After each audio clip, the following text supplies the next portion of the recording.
बिस्मिल्लाहिर्रहमानिर्रहीम। अस्सलाम वालेकुम दोस्तों, क्या आप जानते हैं कि रसूलुल्लाह सल्लल्लाहु अलैहि वसल्लम ने अपनी ज़िंदगी में एक बार हज अदा फरमाया।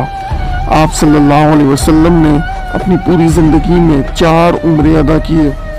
आप सल्लल्लाहु अलैहि वसल्लम ने ज़िंदगी के 53 साल मक्का मुअज़्ज़मा में गुजारे।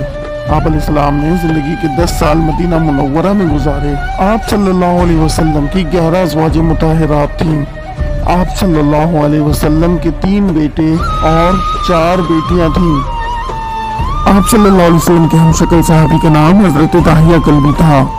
आप सल्लल्लाहु अलैहि वसल्लम की 2 तलवारें ज़ुल्फ़िकार और मखदूम थीं। आप सल्लल्लाहु ताला अलैहि वसल्लम के दंदान मुबारक जंग ओहद में शहीद हुए। आप सल्लल्लाहु अलैहि वसल्लम की वफ़ात पर हज़रत अली ने गुस्ल मुबारक दिया और आपकी तदफीन के लिए हज़रत अबी तलहा ने कब्र अनवर खोदी।